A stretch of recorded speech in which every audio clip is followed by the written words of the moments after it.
Nothing hits the spot like a McDonald's Filet-O-Fish. It'll make you say, let's take a deep dive into this fresh catch of a sandwich. Get it? In the era of shrinkflation, it feels like none of our favorite fast food menu items are safe. And in late 2023, Filet-O-Fish fans came for McDonald's on social media for that exact reason. Multiple customers who weren't loving it made posts saying that the Filet-O-Fish had shrunken down to the size of a slider despite still costing the same price as a full-sized sandwich. The rumors got so loud, McDonald's had no choice but to respond, telling Business Insider, "The size and build of the Filet-O-Fish, including a half slice of American cheese, has not changed in decades." Around the same time, former McDonald's corporate chef Mike Harris decided to weigh in on the debate. He purchased a single Filet-O-Fish sandwich and determined that the filet may be thinner, but the shift didn't seem as extreme as folks online were making it out to be. Tastes like a Filet-O-Fish. So I don't think it's any smaller than it has been for a while. It's rare that any McDonald's sandwich looks as pretty out of the box as it does in the commercials, but the Filet-O-Fish has disappointed enough diners over the years to actually warrant legal action, though some cases were a whole lot worse than an ugly sandwich or a too thin filet. In 2009, a woman ordered a Filet-O-Fish in Denver, Colorado, only to crack her teeth on a screw lodged in the filet. Naturally, she sued the company 2 years later. Meanwhile, in 2012, Daniel Thomas Calden filed a $20 million copyright infringement lawsuit over a Filet-O-Fish TV commercial. Calden accused ad agency Arnold Worldwide of stealing his idea for a musical McDonald's ad that he'd posted to MySpace in 2008 and using it to promote the Filet-O-Fish. The case was later dismissed. The Filet-O-Fish was also implicated in the infamous class action lawsuits known as the McFat Trilogy. Since 1987, the Attorneys General of California, New York, and Texas have investigated the misleading way McDonald's may advertise some of its items. In one class action lawsuit, plaintiffs claim that McDonald's failed to disclose the large amounts of fat, sodium, and chemical additives in the Filet-O-Fish, which contains over twice the fat that's in a McDonald's hamburger. When the Filet-O-Fish debuted in the early 1960s, sustainable fishing wasn't as big a part of the cultural conversation as it is now. But as the effects of overfishing started to concern people more and more, McDonald's was actually one of the first major chains to adopt sustainable fishing practices. In the US, the Filet-O-Fish is made from wild-caught pollock from the East Bering Sea and the coast of Alaska's Aleutian Islands. To ensure its practices are environmentally friendly, McDonald's works with organizations like the Marine Stewardship Council, or MSE, a nonprofit agency trying to end overfishing around the globe.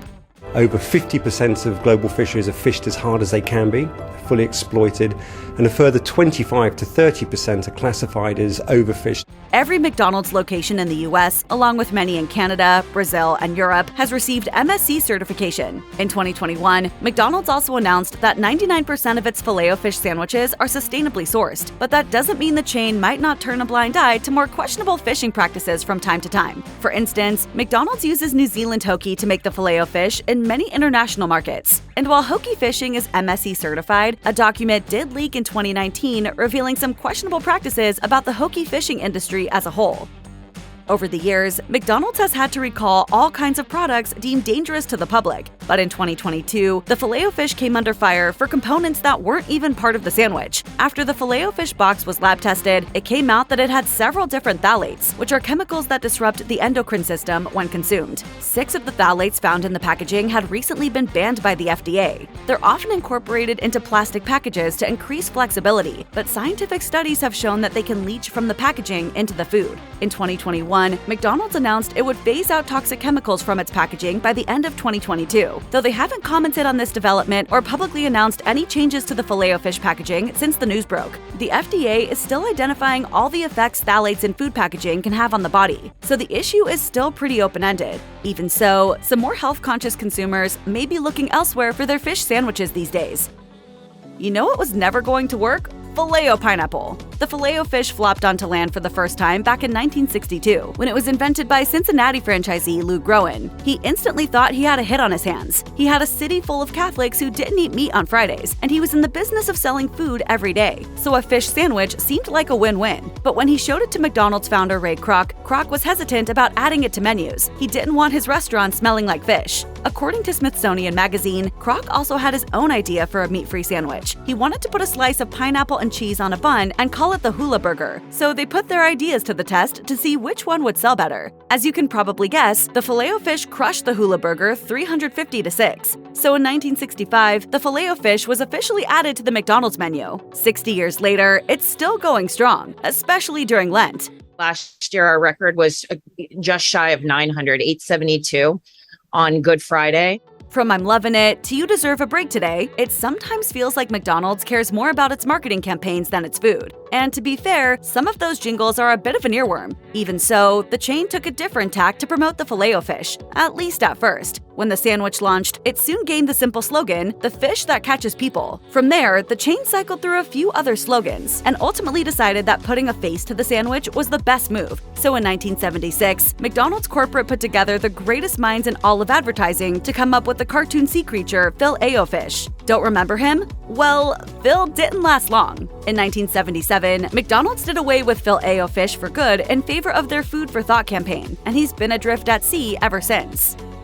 In 2013, McDonald's decided to bring more seafood into the fold by introducing Fish McBites. Basically just a bite-sized version of the Filet-O-Fish, they seemed like a more convenient way for people to get their fish fix on the go, instead of dealing with the messy sandwich version. And while it sounded like a solid enough idea on paper, they didn't spend too much time on the menu. The reason? Fish McBites sold terribly. Even worse, their poor sales happened during the company's first decline in global sales in 10 years. So they were pulled from the menu less than a year after they were put there. And there's been no sign that they'll return. And while they weren't widely loved, there were still some folks who were bummed out by McDonald's decision to get rid of the fish nuggets for good. In early 2019, someone even launched a Change.org petition to bring them back. But seeing as it got less than 1,000 signatures and it's been 6 years since it launched, we wouldn't get our hopes up that we'll see Fish McBites again anytime soon.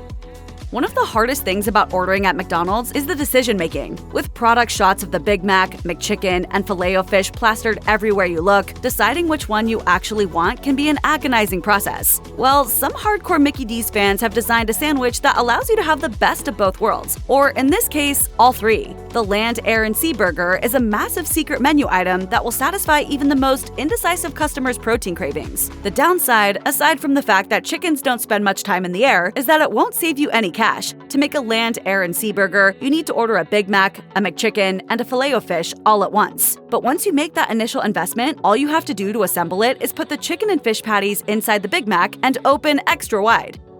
In the 60-odd years it's been around, the Filet-O-Fish has become an international sensation, so it's only natural that people have played with the recipe over the years and come up with some pretty delicious twists. Some Asian countries have rolled out a wasabi Filet-O-Fish. It's largely the same as the original, but the traditional tartar sauce is swapped for a spicy wasabi sauce instead. It might not be the easiest thing to come by in the US, but you could always try to replicate it by adding some store-bought wasabi to the classic Filet-O-Fish. And in 2015, some McDonald's US locations introduced a limited edition Old Bay Filet-O-Fish to their menus. The sandwich was the brainchild of a Baltimore franchisee and features the classic Alaskan pollock fillet topped with tartar sauce infused with the mid-Atlantic staple of Old Bay seasoning. Unfortunately, it doesn't seem to be widely available anymore, so you may have to find your local po' boy peddler to get the Old Bay itch scratched these days.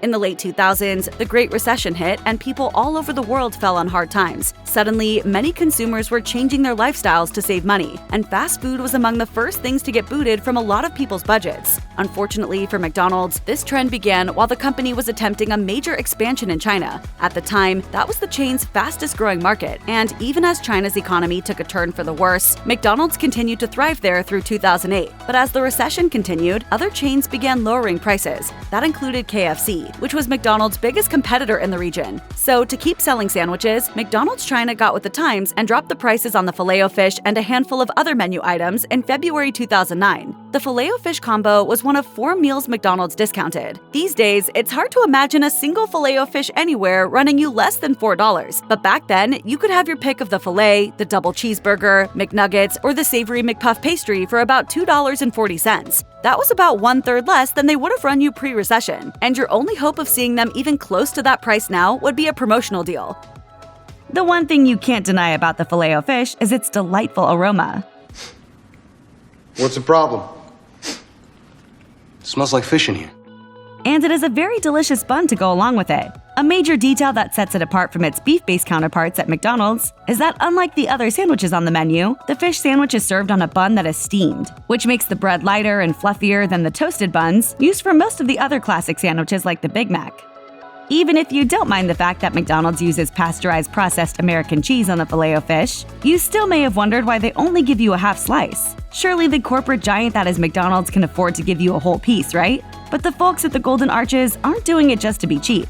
In fact, the McDonald's executives were afraid that adding too much cheese would overpower the fish patty. A half slice of cheese, according to them, was just enough to allow customers to enjoy the delicious flavor of the fish itself. Filet-O-Fish lovers know there's nothing like that first bite into that hot, flaky fish yumminess. But no matter how delicious it is, odds are your Filet-O-Fish sandwich is pretty old. McDonald's employees weighed in on a popular Reddit post warning customers that because most customers order burgers, the Filet-O-Fish sandwiches tend to sit out longer than others.